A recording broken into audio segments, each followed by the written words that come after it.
Hey guys, welcome back to Magic TV. My name's Craig. It is 9 o'clock on a Thursday and it's time for a Magic Stuff. Now, a few weeks ago, I did a video and it was 5 card moves that you've probably never seen before. And I got great feedback from that video, so I'm doing a follow-up. I'm doing 5 more card moves that you've probably never seen before. Now, if you didn't see the first video, you can go back and watch it. But on this video, I'm going to be sharing 5 card moves that I've been doing for years, that there's a very good chance you haven't seen before. I spend a lot of time around magicians, I do a lot of sessioning, I go to a lot of conventions, and I sit down and I perform magic, and these are the moves where magicians go, where can I learn that from? I haven't seen that before. Now, some of the moves are a little bit difficult, some of the moves are quite easy. It very much depends, but I am going to give you the source of where you can go to learn every single one of these moves. I don't do tutorials on this channel, as you know, but I will be more than happy to tell you where you can go to learn these moves. And I promise you, if you are a card worker and you don't know these moves, these are 5 moves that you really need to learn. Because as a card magician, I think it's really important to have a big bank of moves. Don't get me wrong, scripting is important. Entertainment value is important. The actual effect is important. But it's kind of like being a workman. You know, if you're an electrician, for example, and you're going to a job and all you carry around with you is a screwdriver, you can be the best electrician in the world. You're going to come to a situation where just soon enough, the screwdriver ain't going to be enough and you need another thing with you in order to be able to pull off that job effectively. Well, it's the same with a magician. You can get by with a double lift and a force and that's it. But if you have lots and lots of moves at your disposal, different moves work best in different situations. So, I'm a big advocate of having lots of different moves that you can learn and draw on based on the environment that you're performing in. But without further ado, we're going to look at the first move. Okay, so the first move I want to share with you is Bruce Cervon's free turn pass. Now, the pass or the shift is the holy grail amongst card magicians. You know, I know when I first got into magic many, many years ago, well, everybody was like, oh, what's your pass like? What's your pass like? What's your pass like? And you still see it today. You go to conventions, you go to magic clubs, and people are showing each other their passes. And there's so many different ways of doing a pass. You know, I mean, the classic pass is the hardest one. And the problem is the classic pass is the hardest one to look good. It's not that difficult to get the actions down, but to make it look good, it is very, very difficult. And then you've got spread passes, you've got, you know, one of my favorites, which is the Midnight Shift by Steve Drawn, turnover passes, spread passes, the list is endless. Simon Lovell's cockroach pass, I think it was Simon Lovell, was my favorite pass. And what he did is he just did a normal classic pass, but he did it and he was like, oh, is that a cockroach? Boom. And then he did the pass when he did the cockroach thing, which I thought was hilarious. But anyway, I digress. Let me talk. I've never seen anyone else do the free turn pass. In fact, I was with Nemid Phoenix the other day, who's one of the most knowledgeable card magicians I know, and we meet up regularly in session. And Nemid was like, what's your favourite pass? And I showed him the free turn pass, and he was like, never seen that before. That's amazing.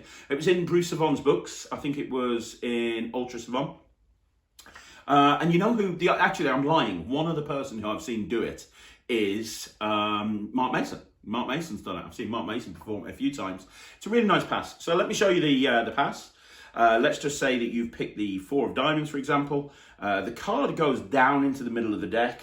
You square up the card, you just give them 1 turn, and in that action, the cards come to the top of the deck. It really is beautiful. If you're doing an ambitious card, it's always in my ambitious card sequence, because I can put the card right there, face up, they can see it face up, square up the cards, and in the action of squaring them up and turning them round, the card just melts up to the face of the pack.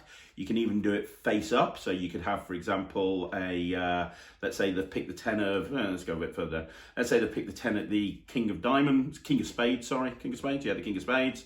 You can do it where the 7 changes into their card. So there's lots of different ways you can do it. And it is imperceptible. The problem with the classic pass is with the normal classic pass, it's very difficult to hide that action, right? And there's lots of different ways of hiding it. You can kind of do the jiggle pass type thing, or, you know, the riffle pass type thing, but it's still a really difficult pass to hide. This can be done very, very slowly. So let's say we've got the Jack of Spades. First of all, you square up and you got that nice riffle there, so they can see that there's no breaks. And then you come up here, and your thumb, you're breaking the action into like several steps. So the first action is already done as I square up the sides of the cards. And then automatically, because of how it works, as soon as I give the cards an all-round square up, the pass is done. And the problem with a classic pass, not a problem, but the thing that makes it quite difficult to do and do convincingly is because it is just one move. You have to hide that whole move.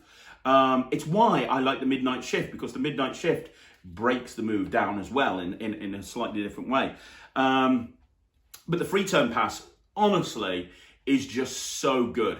And it's the only pass I've seen. You know, people are always saying, oh, I've got a new pass and I've got a new pass. And it is just variations. So, for example, the turnover pass, it is a variation of the midnight shift, which is a variation of the finger movements are the same. It's how you cover it. Same with the double lift pass by Richard Kaufman. It's all sort of variations. This is a completely different way of doing a pass. It is totally different to the classic pass and any Hermain style passes. It really is. And it's, as I say, the beautiful thing about it is it can be done slowly like that. The only downside, it's not a downside as such, but from an angles point of view, you are covered completely from the right and you're covered completely from straight on. The bad angle is from the left. Behind isn't a problem because you're body blocking, but the left is a real issue. So you notice when I'm doing this pattern, and if I did it from the front, it's slightly an issue. So the best thing that you can do with this pass is you just turn slightly to the person that's furthest to the left, and then that's absolutely fine, and then your angles are completely covered. So it's not an angly pass at all, it's knowing about how to manage the angles. I see people, the perfect example is David Ross hanging coins, right? Which uses edge grip, or any edge grip techniques, right? I see a lot of people that are newer to coin magic that go, oh, edge grip's impractical because they're angly. It's not angly. The angles are great. It's 360. As long as you know how to hold your hand. If you tilt it that way or that way, you're in trouble. But as long as you keep your hand parallel to the audience's eyes, you're absolutely fine. Well, it's the same for this. This isn't angly as long as you know how to manage your angles. But for me, this is the best pass that you can learn. The Bruce Cervon free turn pass. It's on his DVD set, and it's also in Ultra Cervon. Well worth checking out. So the next move I'm going to go through is a move that I learned off a Justin Miller DVD probably about 15 years ago now. Now, this DVD was called Strolling Hands. It was his first proper DVD set, and it was put out by Cosmo Magic. I cannot find my Strolling Hands anywhere, so I cannot find out the name of this move. I have never seen it in print since. I'm fairly sure it's Justin's, but I'm not 100% sure. But it can be found in Strolling Hands Volume 2. I also taught it and put it on a routine of mine that I put on my Parlour DVD set, which was like a multi-phase card turning over in the middle of the deck. I did it on Magic Live recently. Reversey is the name of the trick, and I actually used this move in that routine, and I think I credited it to Justin Miller at the time. It's a great move. Let me show you what it looks like, and then talk about why it's so good. So again, it's a shuffle deck in use. Let's just say, for example, that I've got the Queen of Clubs. There you go, the Queen of Clubs. I'm going to leave that card sticking out the pack about halfway, and I want you to watch. If I just shake, as I do, it turns into the Queen of Diamonds. Boom, the card absolutely changes. And then you're in a situation then where if you want to, you can rub that Queen of Diamonds and change it back into the Queen of Clubs. It's a very nice change of a card. Now, how I did it in my Reversey routine is I used it for a card turning over in the middle of the deck. So let's say that you've got the Queen of Diamonds, and you leave it sticking out of the pack like that. So you're in the same situation. I can actually do it so that the Queen looks like it turns over in the middle of the deck. And now you push it into the deck and you snap, and it turns back face up. So that's a way of actually using it without doing it as a colour change. I also use it in my All Backs routine, which I put on Slim, my DVD Slim. It's a move that I use an awful lot. I use it in a multiple selection routine, and it is really visual because you can literally just take a single card. You can literally just take that card, leave it sticking out the pack, and there's no angles to it. You just shake it, and then you either have it turn over or, you know, whatever you want to do with it. It's very, very nice in terms of a move, in terms of what it does. It's great. It's actually not that difficult to do either. It's actually quite easy to do. The only important thing is getting the fingers right. I know that I've had several people say to me, hey, I watched your DVD and I learned the reversey routine, but I'm really struggling with this. Can you help me with it? It's just about getting your fingers right. But pros for this move, it's completely angle proof. You can do it anytime, anywhere. Unless somebody's lying on their back and looking up, you are absolutely good. And it's really visual. They see a single card sticking out the deck. You shake it and it changes. It's so nice. And when you actually start playing around with this move, there's so many different things that you can do with it. There's so many different applications for it. But yeah, there you go. It's just a really nice change of a card. And like I say, if you do use it as a change like that, you're automatically in a situation where if you want to, you can change it back. Or, and then you're in a situation where if you want to, because of how that works, you can then change it again. So it's a great move, it really is. If you like colour changes, it's a great move to play with. It also works really well in ambitious card routines because you're setting yourself up for a double every time you do it. It's great for sandwich routines. There's so many applications that you can actually do with it. So you can learn it off my Parlour DVD, which is available from all good Magic dealers, or you can learn it from Strolling Hands, which was brought out by Cosmo Magic, and it's Justin Miller's first DVD set. That's where I originally learnt it from, but it's a great move. It's a really, really good move, really good colour change. Right, okay, so move number 3 is by Matthew Dowden from the DVD Party Animal, which was bought out, I think, RSVP. It was either RSVP or Alakazam. I'm pretty sure it was RSVP, Russ Stevens' production company. And for me, this was one of the best DVDs at the time because Matthew was doing the sort of magic that I really liked, and it was really strong commercial magic. If you haven't seen Party Animal, you really should check it out. But there's a move that he does in there which I've used for years and years and years. I'm a big fan of the stranger card plot or the mystery card plot. I love the idea of having a card picked, having them sign it, have them shuffle it into the pack, and you pull out a card from a different deck that has emergency card written on it, and you turn it round, and it's their signed card. I love that sort of thing, I really do, and this is the best way to get yourself into that situation. Okay, so let me show you what the move looks like first of all. It would look like this. You would be having a card picked. So Sarah, do me a favour, anytime you want to, just say stop. Stop. Wonderful, so we'll stop right there. I would then take that card that she's stopped on, I'd get her to sign it. So in this case, the King of Clubs would be signed. Then we'd stick the card out, we'd leave it sticking out, we'd cut it into the pack. I would then give her the cards to square up and shuffle. And in that action, the King of Clubs has been palmed out. And by the way, it's got a different coloured back. So you can imagine how deceptive that would be. If I write emergency card on the back of, that blue card, and then I go into a routine like this where the spectator picks a card, I can show a stranger card. This is a red card, but I can show a stranger blue card in my pocket, and I can say that's my emergency card. It's there in case of an emergency. I show them the card, they sign it. Once it's signed, I leave it sticking out. And once it's stuck out, I leave it cut into the pack, they shuffle, and I can't find the card, and then we come back for the emergency card, and that's obviously their signed card. It's amazing, it really is. So when Matthew originally performed this, it wasn't even in the context of like an emergency card plot. It was in a completely different routine. And I immediately saw it and I was like, oh my gosh, that has got so many applications. And I actually published a routine on my DVD Blank that uses this move. And obviously it's a variation of the Erdnaise change. But the nice thing that Matthew's done is as you're doing the Erdnaise change, you're just turning it into a control and a palm instead of actually a colour change. And it's such a beautiful way of handling it. It's a very simple move to do. If you do an Erdnaise change, you're already there. But this emergency card plot is something that I do all of the time. I will very, very regularly, if I'm doing walk around, I'll just say, hey, this is my emergency card. We'll get back to that in a bit. Let me show you something. Boom, boom, boom, boom, boom, boom, boom, boom, boom. I'll normally give the cards a one-handed shuffle. And I'll say, look, if I can find your card with one hand, would that be good? Look, I'm going to give the cards a shuffle. One hand, was that your card? No. Oh my gosh, well, I need the emergency card. And then that's actually their signed card. It's a beautiful, organic way of doing this plot without needing tables, walk around. The actual move is an anytime, anywhere, shuffle deck of cards.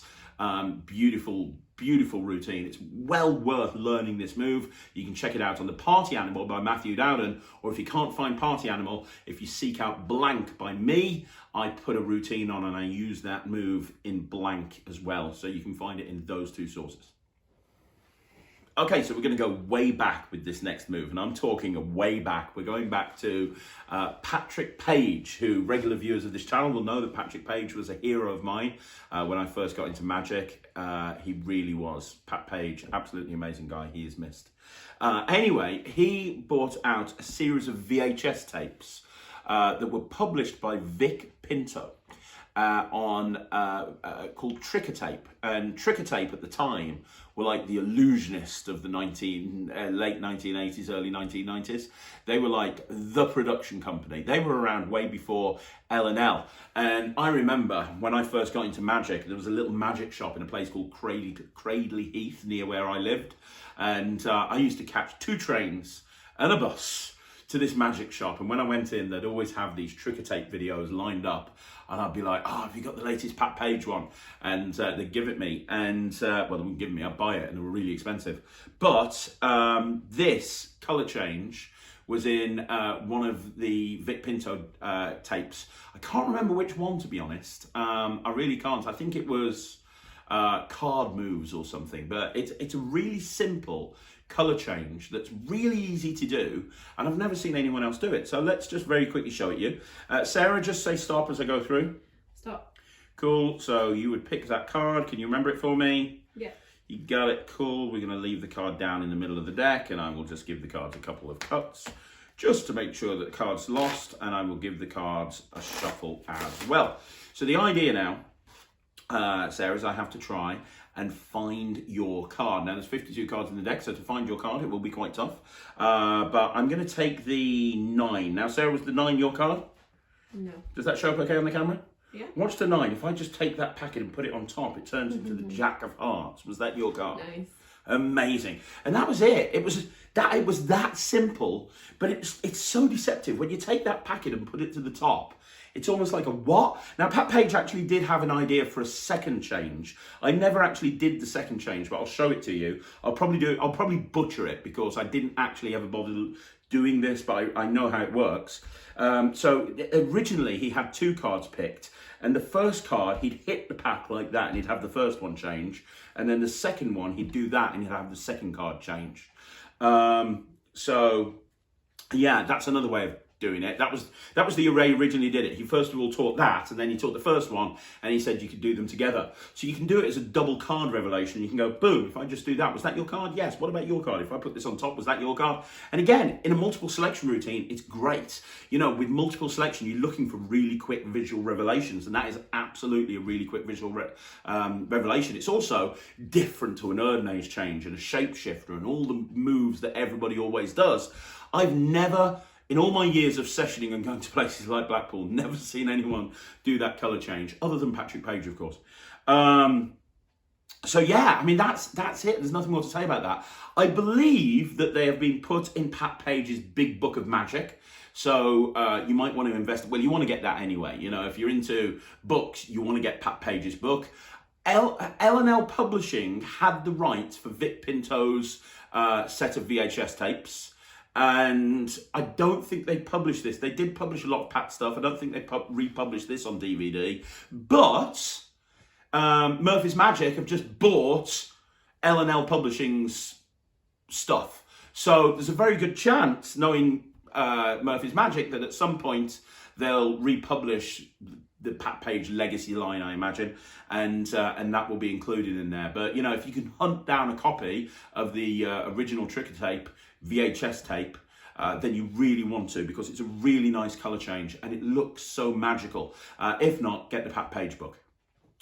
Okay, so the final move that I'm going to share with you is a variation on Gaten Bloom's Elevator, which is, well, actually, there's so many people that did this. I think the first person to do this was Raise Rise. It was Raise Rise, which is an incredibly difficult move, where a card is taken and literally outjogged out the deck, and you see the card coming to the top, and it's a series of shifts that are done imperceptibly.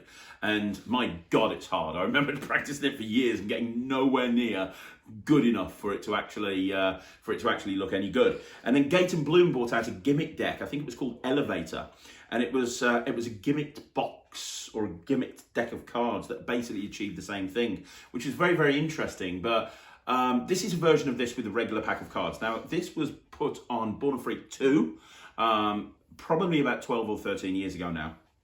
And it's a beautiful move. It really is. And it just basically combines tilt in a very interesting way that allows you to do an elevator style plot, but without needing to spend 15 years practicing doing a raise rise. Now, I've talked on this channel before about simplicity, and I've talked about how I want to try and keep things as simple as possible. And simple doesn't necessarily mean easy. Like, the simplest way to control a card is by using a pass or a shift. It's not the easiest, but it is the simplest way to control a card. But in other times, simple can mean easy. So in this way, in this example, what I'm doing achieves the same result as raise rise, but without 15 years of practice. Now, is it as good as raise rise? Probably not, because raise rise is actually outjogged from the deck, and in this version, the card is injogged.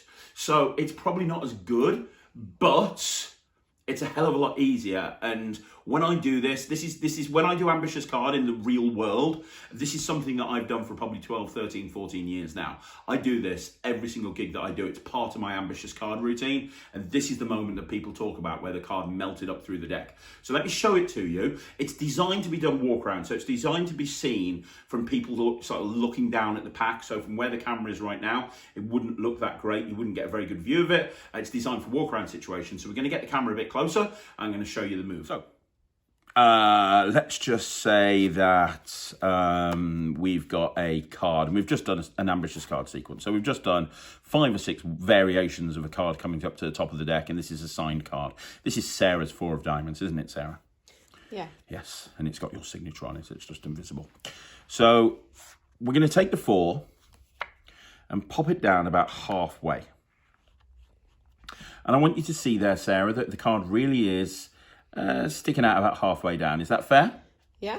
Now, what I'm going to do, I want you to watch very carefully. In fact, let me just pull it out a little bit more just so you can see it. Let me just watch this. See, if I just take this and shake the pack, as I do, you can see the card is starting to melt up. It's starting to melt up through all the other cards. And you can see that it's starting to melt, and you can see it's coming close to the top of the pack, close to the top of the pack, close to the top of the pack. There it comes, there it comes, there it comes. Boom. And now if you have a look, it's actually second from the top. But if we want to bring it to the top, we just blow. And when you blow, that card ends up right there on top of the pack.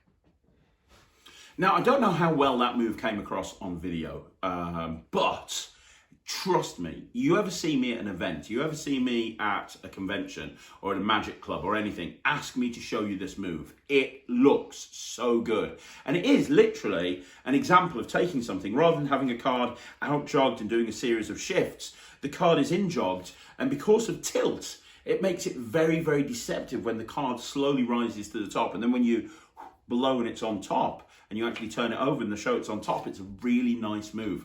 You build it into an ambitious card sequence and it looks great. But I think in order for this move to work, it does have to be put into a sequence where the card coming to the top of the deck has already been established. So for example, if I had someone pick a card and I said, look, I'm going to put that card into the middle, and now it rises to the top of the deck, that'd be okay, but I don't think it would be anywhere near as good as if you gave the move context and you'd had the card come to the top 2-3 times, and then you'd said, let me do it under challenge conditions. I'll leave the card sticking out.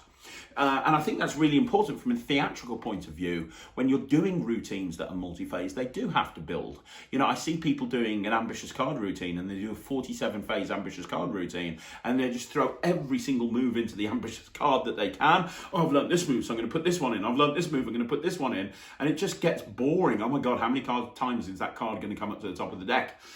You know, I think it's a lot better if you kind of just try to make it a little bit shorter, a little bit more impactful, and make sure each phase is better than the phase before. I think that's very, very important. And This move has served me very, very well for a very long time.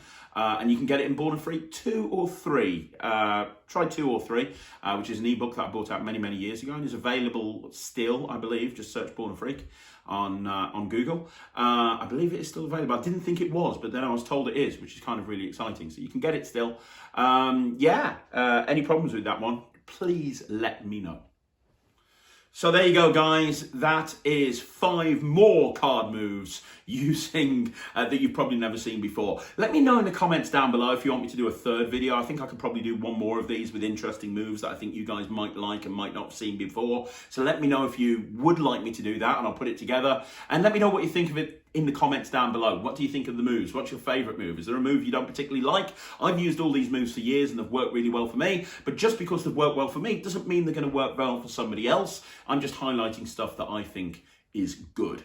And as I said before, having a good selection of moves is very, very important. Outside of that, do me a favor, please subscribe to the channel, like the video, I'm going to be back tomorrow with a magic rant. So look out for that. Thanks very much for watching. My name's Craig from Magic TV.